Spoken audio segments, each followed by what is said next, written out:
Salvar al pecador es la clase que vamos a tener en esta noche. El método de Dios para salvar al pecador. Recuerde que venimos estudiando la doctrina de la gracia, rescatados, la gracia de Dios, como Dios en su favor, ¿verdad? En su grande misericordia nos ha salvado, ¿verdad? A través de la Biblia, nosotros nos damos cuenta quién es Dios y qué quiere Dios que yo haga. Y el propósito de esta noche es que podamos entender esta doctrina, ¿verdad? Que es fundamental en la Biblia, como lo es el método de Dios para la salvación del pecador. También por qué el pecador necesita, ¿verdad? Ese método y cómo Dios proveyó en Jesucristo un sacrificio único, perfecto, para quitar el pecado, ¿verdad? Que hay en el mundo. ¿Recuerdan cuando Juan, ¿verdad? Aquel que Isaías mencionó que era el que venía a preparar el camino del Señor, Isaías 40. Y que en Juan capítulo 1 él mencionó cuando vio a Jesús venir, he aquí el Cordero de Dios, ¿verdad? Juan 1:29, el que quita el pecado del mundo. Y este es un tema fundamental, ¿verdad? Es un tema central en las Escrituras, podemos decirlo así, de cómo un pecador, ¿verdad? Viene a ser reconciliado con un Dios que es santo, perfecto. Y es algo que necesitamos nosotros tener clarito, ¿verdad? Por las diferentes cosas que observamos siempre en el mundo en cuanto a doctrinas, enseñanzas que salen a veces de la Biblia, que no son lo que la Biblia enseña. Entonces vamos a ver en primera instancia qué es la expiación. Vamos a ver cómo, brevemente, cómo se manejó o cómo Dios en su providencia mandó su justicia, ¿verdad? En el Antiguo Testamento para que el pecador tuviera ese perdón. Vamos a ver la necesidad que había en el Antiguo Testamento en cuanto a la expiación, así como, obviamente ya como para ir ya metiéndonos más, vamos a ver a Cristo, ¿verdad? Como esa expiación perfecta. Y también ustedes van a responder algunas preguntas porque voy a presentar algunas enseñanzas que están ahí, ¿verdad? En el mundo, y ustedes van a responder a través de lo que ya hemos ido viendo. Entonces, para que usted tenga en mente y si no entiende algo, si no me doy a entender, ¿verdad? Me diga, no entendí esto, porque después ustedes van a responder, ¿verdad? Algunas preguntas, o sea, ustedes van a defender la verdad, en otras palabras.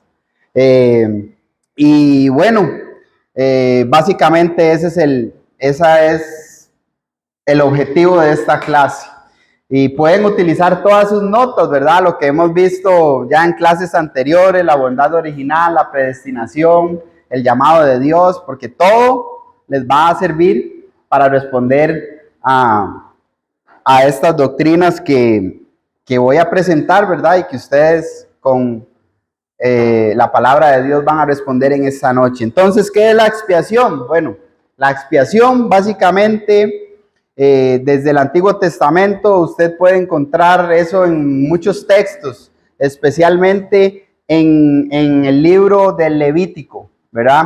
Desde el capítulo 1, versículo 4, usted va a encontrar esta palabra que viene del hebreo. Obviamente el Antiguo Testamento se escribió en hebreo, viene del hebreo, que tiene la idea de cubrir el pecado. Entonces, la expiación en la Biblia lo que hace es describir la obra mediante la cual la culpa del pecado es cubierta, así a grandes rasgos. Cómo esa culpa del pecador es removida o es cubierta por medio de un sacrificio.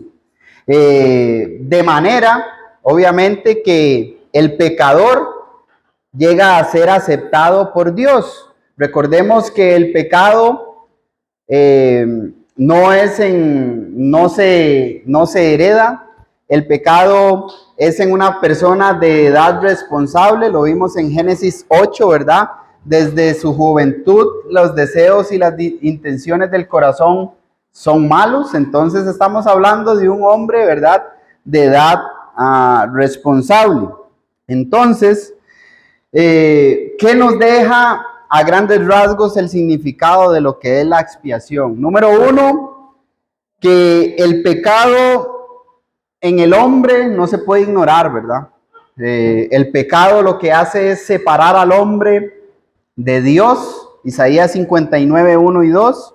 La expiación nos enseña, o el pueblo de Israel necesitaba entender que si habían infringido las leyes de Dios, ese pecado debía de ser tratado. ¿Por qué? Porque estaban separados de Dios. Y ese pecado no se podía tratar de la manera que ellos pensaban, ¿verdad? O al igual hoy, ¿verdad? Al haber el pecado en el hombre, yo no puedo decir, yo lo voy a tratar a mi manera, sino a la manera que Dios había establecido. O sea, esa es la justicia de Dios, ¿verdad? Entonces, expiación, cubrir, quitar, ¿verdad? Remover por medio de un sacrificio para tratar el pecado que había en el hombre. Y hay ideas obviamente principales que salen a raíz de esta gran doctrina, ¿verdad? Bíblica. El pecado debe de ser castigado, un sacrificio toma, ¿verdad?, el lugar del culpable, y eso produce una reconciliación entre Dios y el hombre. A grandes rasgos es esto. Entonces, en el Antiguo Testamento mencionaba que en Levítico capítulo 1, versículo 4, y hay demasiados textos, hermanos, nada más lo quiero hacer a manera de referencia para que lo tengamos ahí, pero son demasiados textos que se menciona lo que es la expiación, desde Levítico capítulo 1, versículo 4.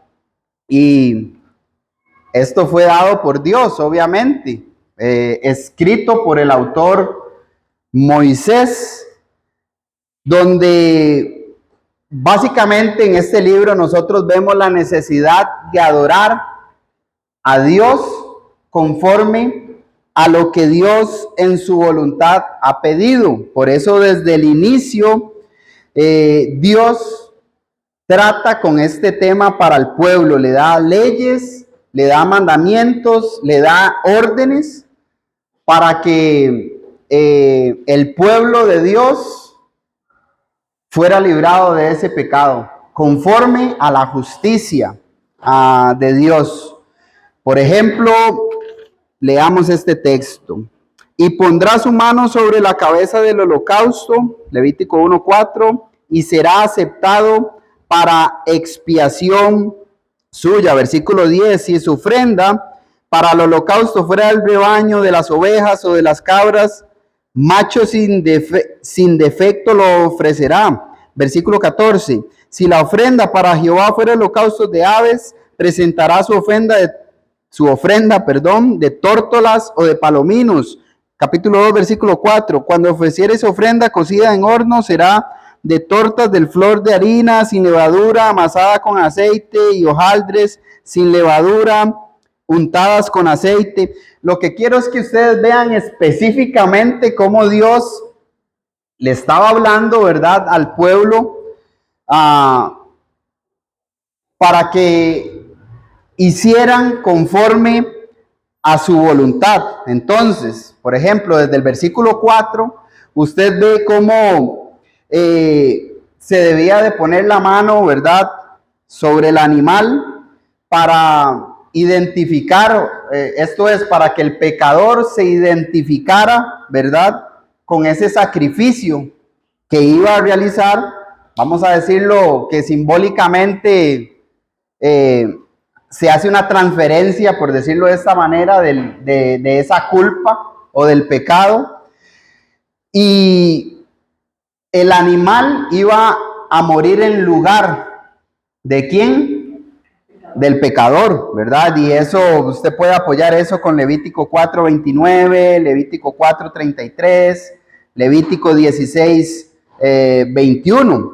¿Qué enseña a grandes rasgos esto? Número uno, la justicia de Dios para que el pecador recibiera el perdón, ¿verdad? El orden de Dios o lo que Dios pedía para que fuese librado el pecador. Y número 3, el pecado cuesta la vida. Siempre que hay pecado, debe de haber un sacrificio por ese pecado. Y el pecado cuesta la vida. Y eso, bueno, si nos metemos solo ahí, hay un montón de cosas específicas que se debían de hacer. ¿Qué pasaba en el Antiguo Testamento? Bueno, que recuerde que los sacerdotes, ellos primeramente debían de ofrecer sacrificios, ¿verdad? Por sus pecados primeramente. Después, para poder presentarse ante Dios, para ofrecer los sacrificios del pueblo. Esto quiere decir que los sacerdotes tenían faltas, tenían pecado. Y lo vamos a ver en relación con Cristo. ¿Por qué el sacerdocio de Cristo, el sacrificio de Cristo fue perfecto, verdad? Porque Él no ofreció sacrificio por sus pecados. Él ofreció sacrificios por nuestros pecados. Pero eso lo vamos a ver más adelante.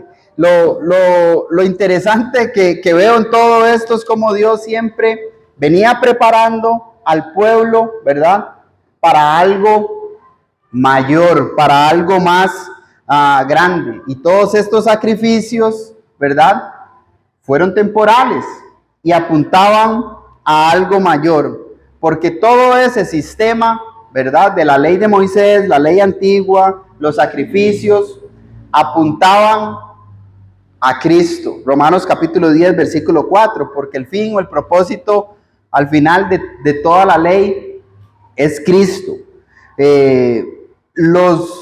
Esos sacrificios estaban preparando al pueblo para lo que venía.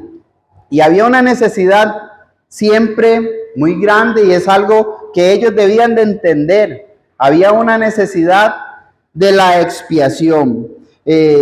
Y cuando ya, vamos a decir así, pasamos al Nuevo Testamento, el pueblo debía de estar preparado para eso a través de todos los años que Dios en su providencia venía guiándolos, providencialmente preparándolos para lo que Él desde antes de la fundación del mundo había establecido, ¿verdad? El sacrificio supremo de nuestro Señor Jesucristo. Ustedes recuerdan en Juan capítulo 8, versículo 34, cuando Jesús respondió a los judíos que estaban en ese momento, que de cierto te digo, que todo aquel que hace pecado, esclavo es del pecado. Ellos, recuerde que estaban en una conversación con Jesús, y ese es un capítulo muy conocido, ya que en versículos anteriores, él había mencionado, versículos 31 y 32, que si ellos permanecían en su palabra, iban a ser verdaderamente sus discípulos y conocerían la verdad, y la verdad los haría libres. Y en el versículo 33 ellos respondieron: nosotros nunca hemos sido esclavos de nadie, ¿verdad? No sé cómo se les olvidó, cómo Dios, ¿verdad?, los había sacado de la esclavitud en Egipto, y de todas las cosas que el pueblo, ¿verdad?, había pasado, las invasiones, en fin, que hubieron 3 invasiones donde ellos fueron llevados esclavos, pero se le olvidó. Se les olvidó a ellos, o sea, le mintieron a Jesús, al Hijo de Dios. Y Dios, hablando de Jesús, ¿verdad? El Hijo de Dios les mostró que la libertad a la que Él les estaba hablando no era una libertad de un rey, ¿verdad? Una libertad política o social, sino era una libertad espiritual.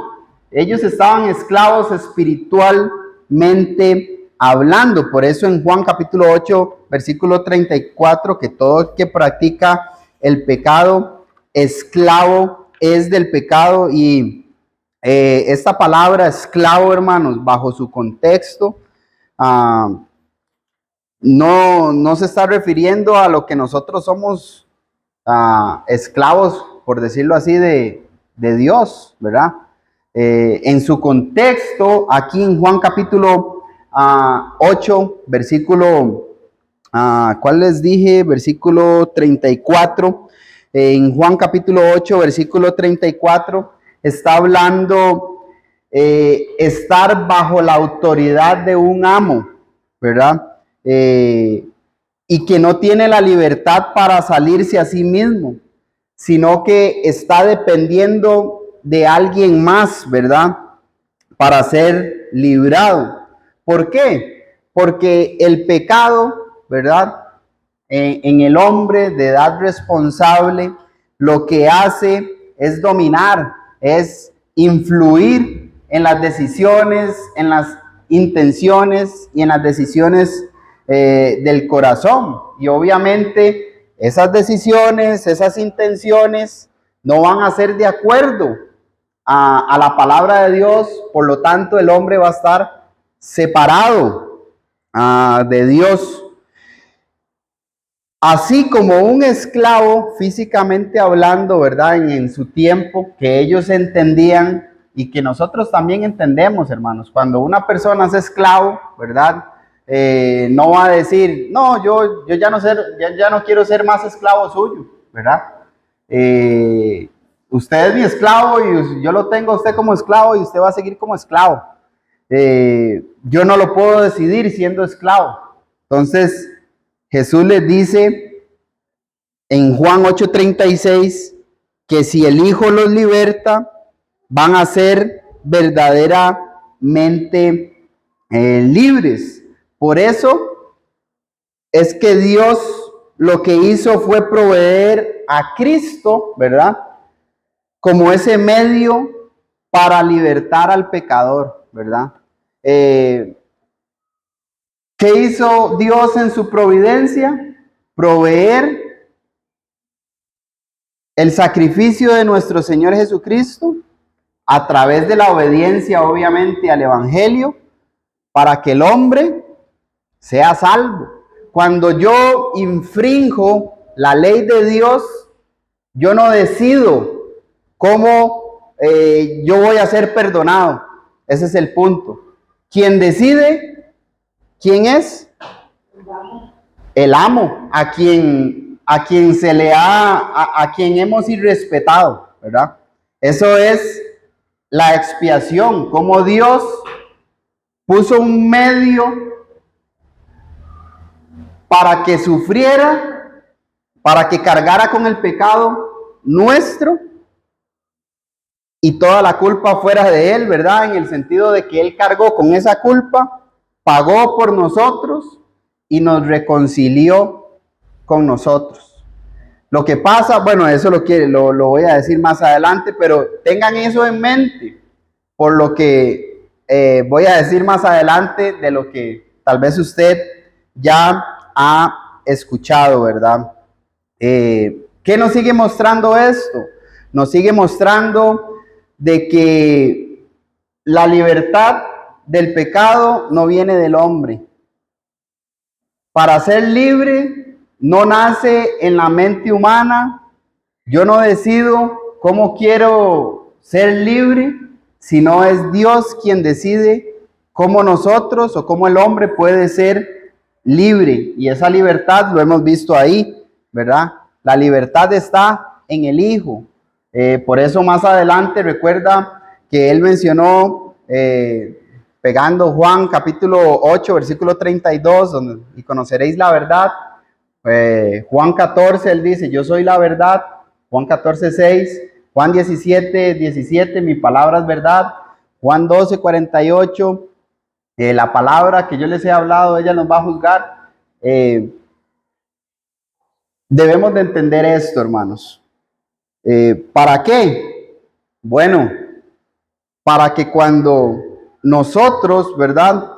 Presentemos la verdad de Dios, el Evangelio, hagamos saber esta necesidad al hombre. Número uno, la condición en cual se encuentra. Está en pecado, ¿verdad? Está separado de Dios. La solución, por la gracia de Dios, es Cristo. Y eso no es solamente un proceso mental, sino es lo que Él en su palabra enseña para que el hombre llegue a tener esa reconciliación, esa justificación, esa redención que es en Cristo Jesús. Porque el hombre, hermanos, sin Cristo, básicamente está condenado, hermanos. Está separado de Dios. Está muerto, muerto en vida. Y nosotros, como decía el hermano Andrés, necesitamos presentar esa urgencia de ese mensaje. Hace poco vimos un estudio y decía el Señor, es que yo tengo un año de estar asistiendo a un lugar, ¿verdad? Y nosotros, pues sí, obviamente presentando el Evangelio y no sabe lo que es el Evangelio en un año de congregarse en un lugar. No han entendido, le decíamos al Señor, no han entendido la urgencia que hay pues en la vida. Si yo puedo, no sé, ser costurero, ¿verdad? O quisiera ser costurero y compro todas las telas, ¿verdad? Las mejores telas, compro los mejores hilos, ¿verdad? El mejor local, la mejor promoción, pero si usted no tiene una máquina, ¿verdad? Y no sabe cómo usar esa máquina, ¿de qué sirve tener todo lo demás? Y eso es lo que pasa a veces en el mundo religioso, hermanos. Muchos saben de Cristo, ¿verdad? Pero no tienen esa relación, no han tenido ese perdón. Una persona, hermanos, una persona, por ejemplo, es un pecador y ahí hay clases, un montón de clases, no sé, puede ser un ladrón y llega y dice, bueno, se da cuenta, ¿verdad? Reconoces, estoy robando, esto está mal. Y piensan que moralmente, solo por dejar de robar, ya está perdonado, ¿verdad? Ya tiene el perdón.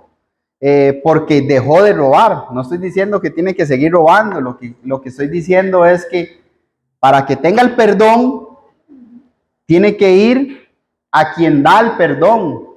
¿Y quién es el que da el perdón? Dios. ¿De qué manera da el perdón? A través de Cristo. ¿Y cómo? Obedeciendo el Evangelio. Entonces, hay personas muy buenas, hermanos, moralmente hablando, muy buenas. Hay personas, hermanos, que son envidiables definitivamente en su conducta, como en sus matrimonios, en sus vidas socialmente, en sus trabajos, pero uno por bueno no va a ir al cielo. Por ser bueno uno no va a ir al cielo, uno va por la gracia de Dios, ¿verdad? Por ese favor de Dios y por nosotros haber aceptado lo que Dios ha estipulado en su palabra para que nosotros tengamos esa reconciliación con Él y esa entrada, ¿verdad?, a la gracia por medio de nuestro Señor y Salvador Jesucristo. Sí. Quiero poner un ejemplo muy específico. Me quedé aquí entre estas 5 paredes. Eso sucede con un familiar muy cercano que es muy querido por la gente. La gente piensa que es muy bueno, que es una persona muy respetable, que tiene una buena moral, que es una persona responsable en su trabajo, que es alguien que usted lo ve que es amigable, que con todos hace amigos, de repente te ve en la calle y te saluda, le decimos tica linda porque a todo el mundo saluda, pero no quiere obedecer el evangelio. Entonces, como dice usted, por bueno, la gente no puede entrar al cielo, tiene que aceptar el sacrificio que hizo Jesús. Entonces, puede que la gente tenga mucha reputación ahí afuera, muy buena, de que la gente lo tenga por bueno, que sea buen hijo, buen padre, buen marido, pero si no obedece, eso no sirve de nada. Exactamente, hermano. Así, a grandes rasgos, es un ejemplo muy claro y muy probable ustedes también tengan, o nosotros tenemos amigos, familiares, ¿verdad? Conocidos así, que uno dice, lo que le está faltando es lo más grande. Eso decía el hermano Willy en una clase cuando estábamos viendo esto, que es como que usted se ponga una camisa, ¿verdad? De botones, pero usted se pone los botones malos, ¿usted ha visto? Que le queda como la chilindrina, así. El que usted tenga puesto eso encima no quiere decir que la tenga bien puesta. Y hay muchas personas que viven así, viven moralmente hablando. Usted lee los textos y dice, él está haciendo esto, ¿verdad? Pero no ha iniciado tan siquiera su relación con Dios, ¿verdad? No ha iniciado el cristianismo. Y es algo sumamente importante entender. Nela y después Coto y después Byron.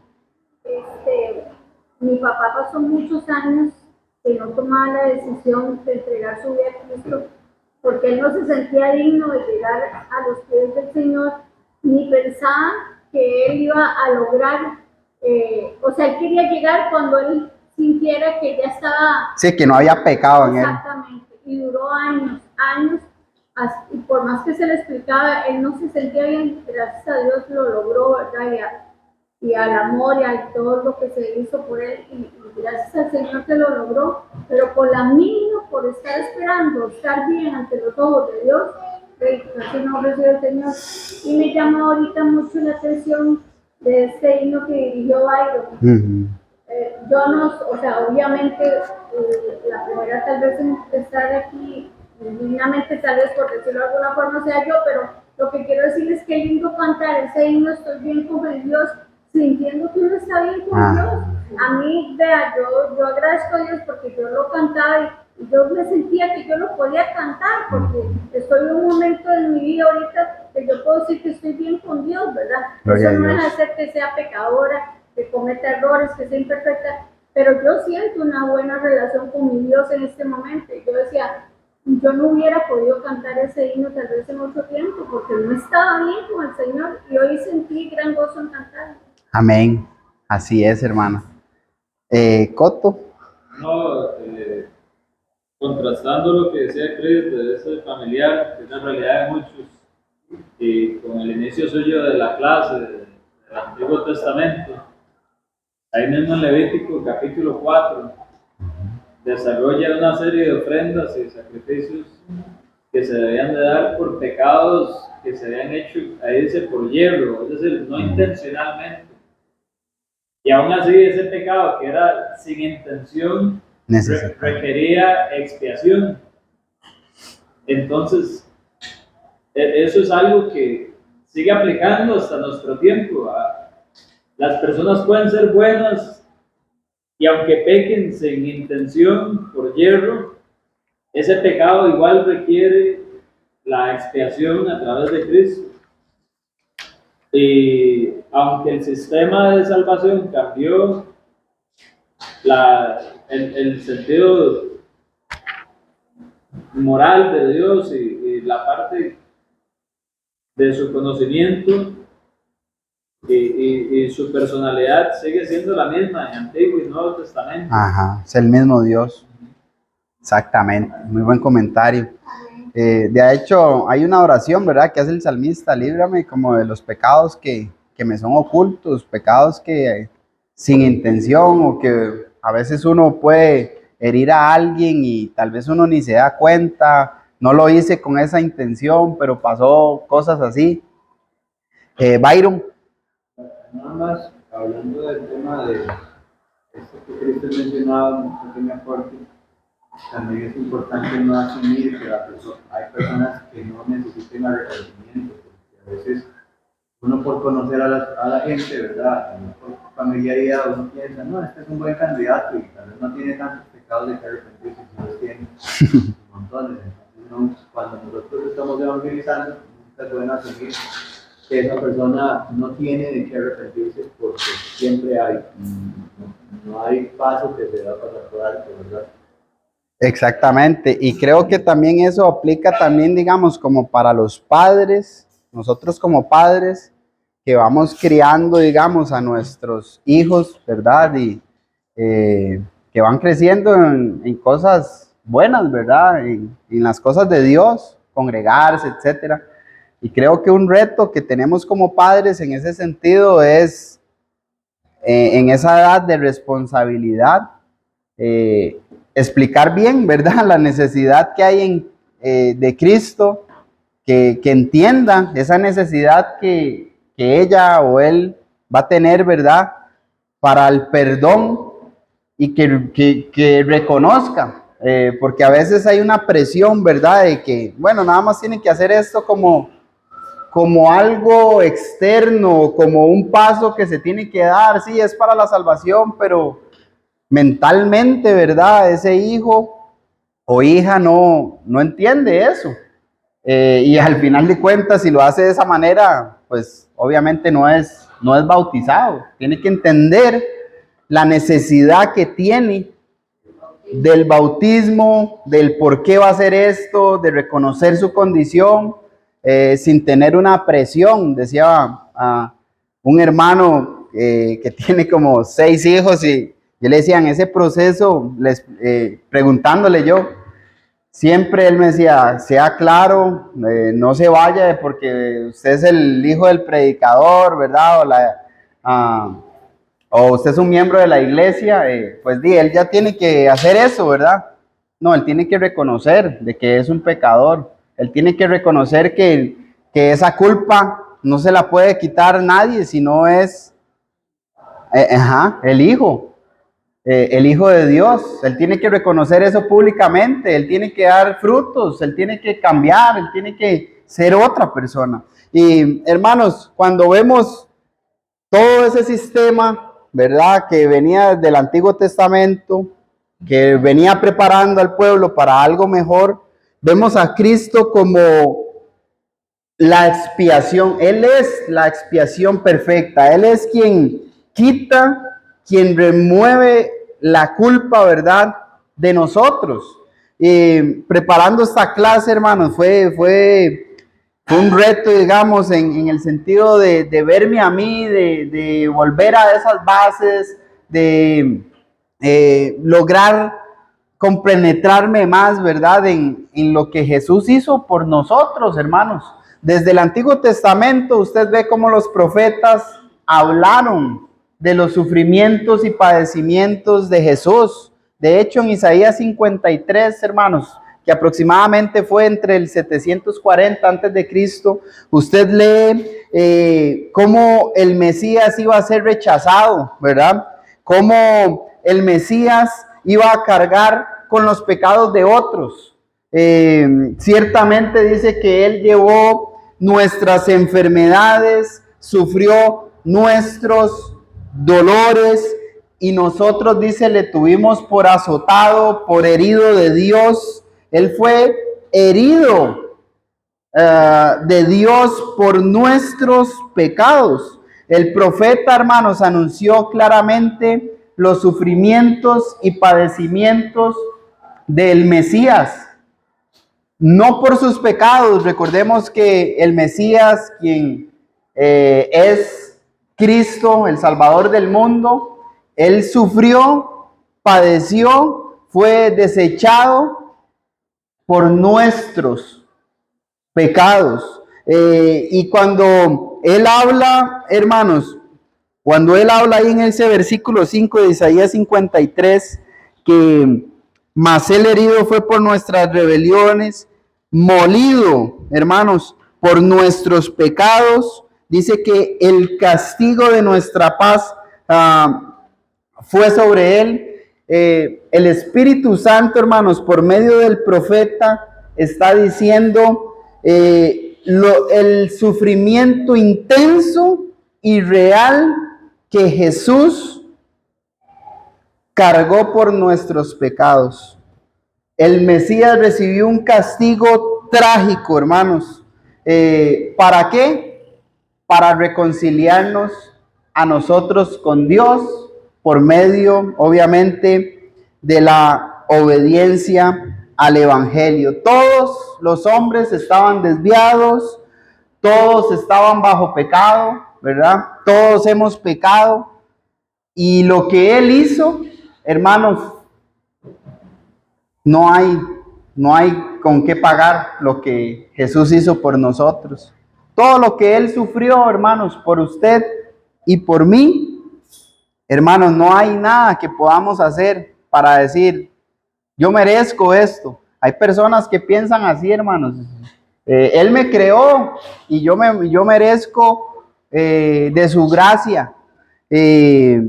Y cuando usted ve Isaías 53 y lo pone a la par de Primera de Pedro, capítulo 2, hermanos, versículo 24, como Pedro, ¿verdad?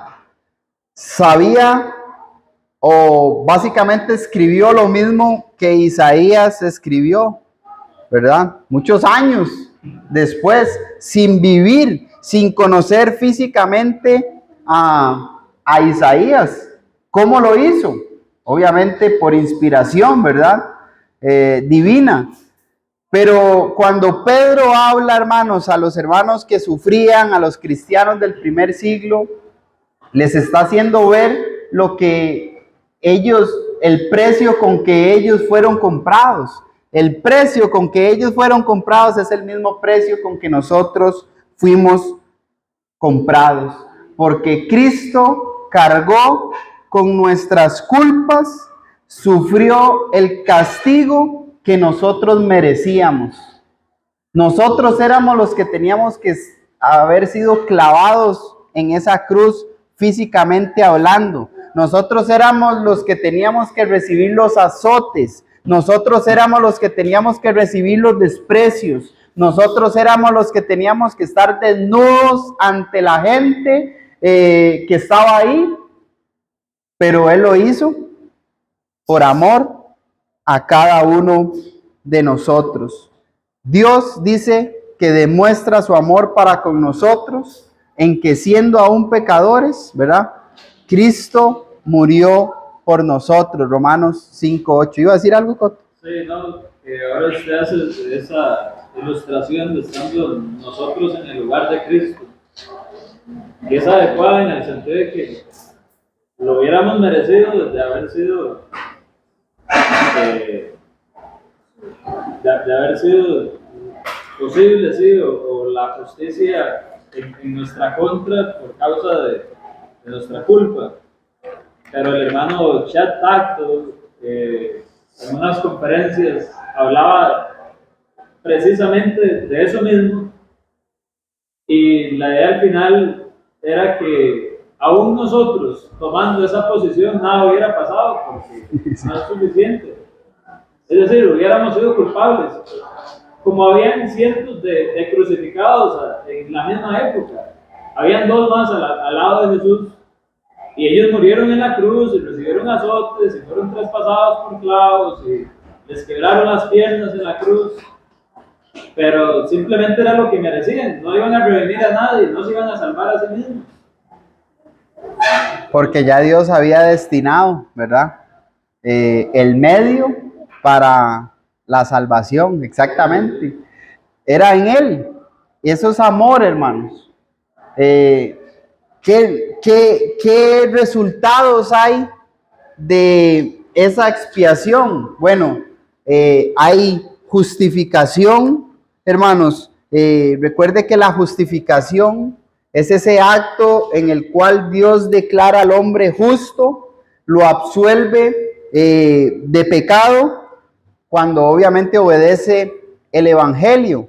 Recuerde Romanos capítulo 5, versículo 1. Justificados pues por la fe, tenemos paz para con Dios por medio de nuestro Señor y Salvador Jesucristo. ¿Cuál fe? Bueno, la que Romanos capítulo 6, versículo 17 enseña, aquella forma de doctrina a la cual ellos habían sido entregados. La predicación del Evangelio, hermanos, Romanos capítulo 1, versículo 16. Esos resultados de esa expiación, hermanos, trajo reconciliación. El pecador vuelve a tener una relación, viene a tener una relación con Dios. Y somos salvos de la ira. Esto quiere decir que en el día del juicio, nuestro Señor Jesucristo va a decir, yo pagué por Él, Él reconoció ese sacrificio, yo abogo por Él y tenemos acceso a la presencia de nuestro Dios.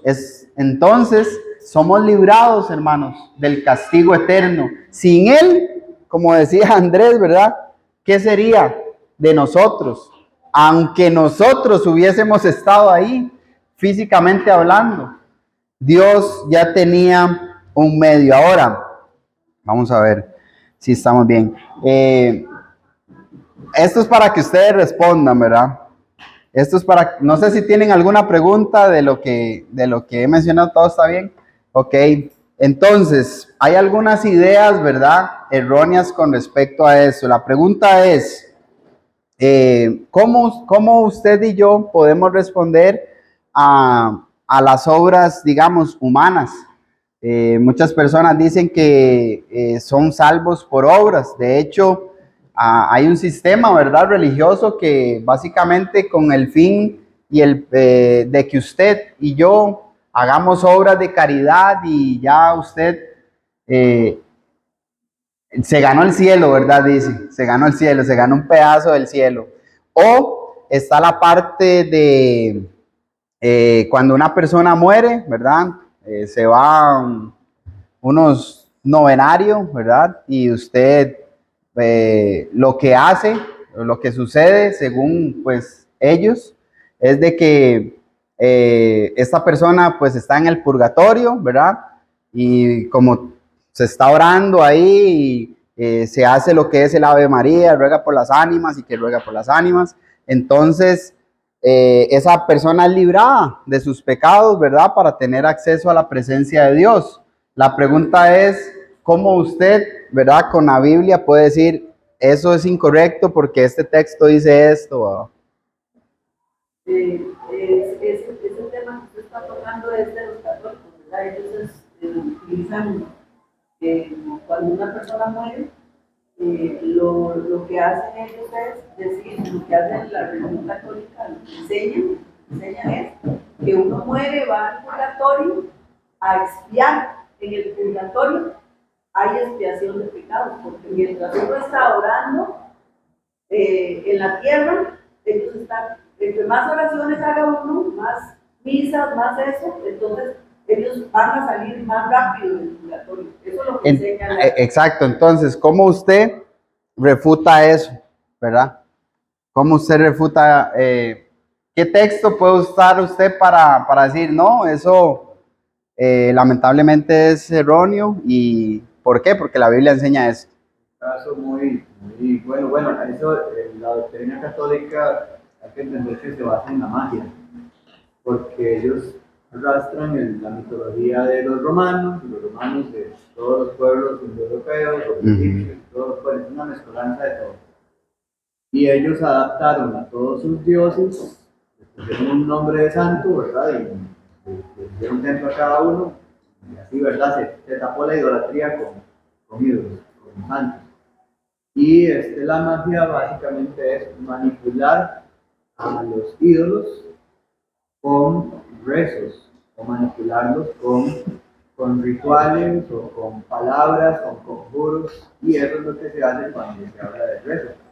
Que son textos muy apropiados, al menos se me ocurren dos. Primero, no hacer vanas oraciones como los gentiles, ¿verdad? Que justamente los gentiles, desde mucho antes de que naciera la Iglesia Católica, ya hacían ese tipo de rezos. Mateo 6:3 creo que es que Ajá, sí. ese tipo de rezos, ese tipo de rituales para manipular a sus dioses y obligarlos a hacer su voluntad. Y el otro es la famosa historia de Rick y Lázaro, que está en Lucas 16, ¿verdad? Que dice que ya una vez una persona fallece, no hay forma de que pase de un lado del Hades al otro. Y ahora, hablando de purgatorio, eso ni siquiera existe en la Biblia. No viene acá, ni Dios espera que purguemos. O sea, Dios cuando perdona el pecado, lo perdona totalmente. Nosotros no tenemos que hacer como mini cuotas, ¿verdad?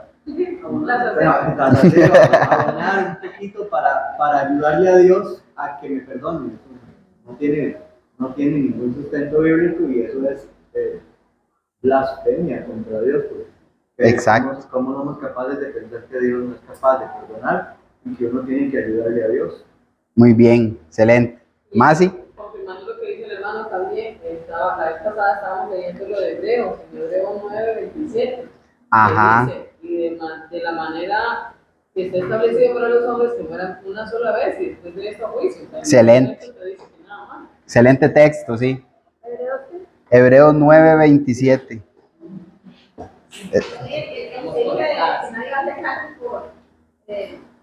Por las obras. Efesios qué?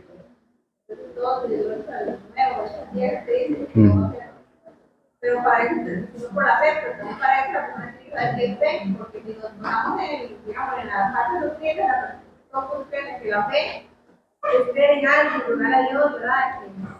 Que me haga el milagro, como ellos dicen, pero eso no es Dios. Excelente texto también, Efesios 2, ¿verdad? Otra idea, bueno, la idea de que el pecado no es grave, ¿verdad? Ellos dicen, no, el pecado no es grave, minimizan el pecado diciendo, es un error humano, ¿verdad? Es un error humano que se comete y no se requiere sacrificio. Entonces, la pregunta es, ¿cómo nosotros demostramos de que el pecado sí es grave? No es algo mínimo, ¿verdad? Como algunos dicen, una mentirita blanca, ¿verdad? No se requiere un sacrificio por eso. Ajá. ¿Cuál es ese texto? Ajá. Romanos 6:23. Romanos 6:23. Romanos 6:23. Y la otra, pues, que todos somos salvos, ¿verdad? Sin la necesidad de la cruz. Dios nos creó, ¿verdad? Todos somos hijos de Dios.